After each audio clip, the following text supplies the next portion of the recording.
So students, we know the relationship between radius r and velocity v, which is given by Rn is equal to e square divided by 4 pi epsilon naught m vn square. Let us take this equation as 4. Now substituting equation 4 in this equation, m vn Rn is equal to nh2 pi epsilon, we arrive at the equation for vn, that is equal to e square by 2 epsilon naught nh. Let us take this equation as 5. This is the expression for velocity of electron in nth orbit. So now let us move on. Let us derive expression for radius of an orbit of an H atom using above equations. Now substituting the value of or the equation Vn in equation Rn, will what happens? Rn is equal to e square 4 pi epsilon naught m Vn square. So we have to substitute for Vn in this equation. So here it comes, because Vn is in the denominator, we can write in this way. So we will arrive at the expression Rn is equal to epsilon naught n square h square divided by m pi e square. So let us take this equation as 6. So this is the expression for radius of an orbit of hydrogen atom. So now having n is equal to 1 in equation we have got just now, that is equation 6. We get equation of innermost orbit, which is known as Bohr's orbit or Bohr's radius, and it is represented by a letter a naught. So substituting for 1, we will get a naught is equal to epsilon naught h square divided by pi m e square. Now substituting the values for epsilon naught h, m and pi and e, we will get a naught, that is 8.85 into 10 raised to minus 22 into 6.625 into 10 raised to minus 34 square divided by pi is given by 3.14 and m is 9.1 into 10 raised to minus 3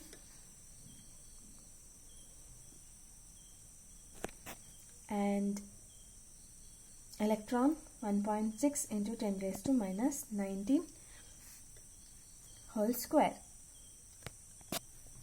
So substituting values for epsilon naught, Planck's constant h, pi, m and e square, this is 9.1 into 10 raised to minus 31, we will get the value a naught is equal to 0.529 angstrom, or you can write this in another way, 5.29 into 10 raised to minus 11 meter. Both are the values of what is this? Bohr's radius. Okay. Now this implies that radii of the orbit are directly proportional to n, that is n square, right? So you have the expression Rn is equal to epsilon naught n square h square pi m e square. Here the only varying variable is n. Therefore Rn is proportional to n square. Now let us move on to the energy levels. So according to Rutherford's model of the atom, energy En of an electron for a particular orbit of radius Rn is given by En is equal to minus e square by 8 pi epsilon naught Rn. Let us take this equation as 1. Now here n is the principal quantum number. Now we know Rn, just now we had the expression for Rn. So Rn is given by epsilon naught n square h square divided by pi e square m. Substituting the value in the above equation over here, En is equal to minus e square by 8 pi epsilon naught. So Rn is written, because it is in the denominator, it is written upside down, that is the reciprocal. So En is given by minus m e power 4 pi divided by 8 epsilon naught square n square h square. You can see here, right? 8 pi epsilon naught into epsilon naught gives epsilon naught square n square h square.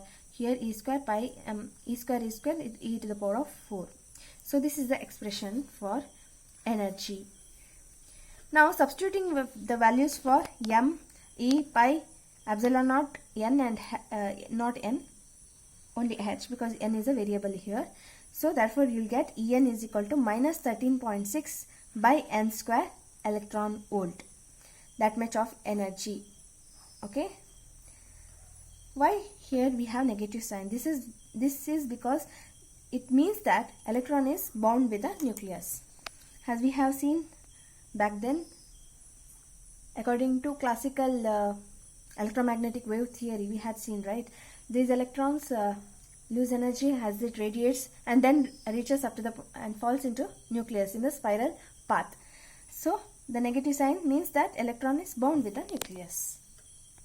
Now for n is equal to 1 in the above, whatever expression we got for En, we will get E1 is equal to minus 13.6 electron volt. This is known as lowest energy state of atom, and it is also called as ground state of an atom. So minimum energy required to remove the electron from the ground state to infinite distance from the nucleus, the energy required is 13.6 electron volt, and this is called ionization energy. So students, for n is equal to 1, in equation En is equal to minus 13.6 by n square electron volt, we get E1 is equal to minus 13.6 electron volt. This is the lowest energy state of the atom, and it is known as ground state of the atom. So minimum energy required to remove the electron from the ground state to infinite distance, the energy required will be 13.6 electron volt, and this is known as ionization energy.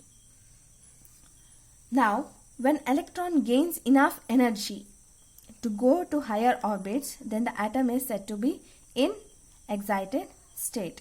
So here n is equal to 1, 2, 3, 4, 5. These are n values.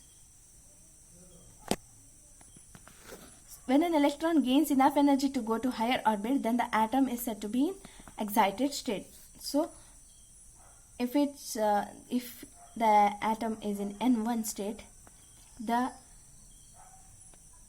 minimum energy required to remove the electron from the ground state, from here, we require 13.6 electron volt of energy, and that is the ionization energy, right? Now you have n is equal to 1, n is equal to 2, 3, 4, 5, and the energy goes on like 3.6 electron volt.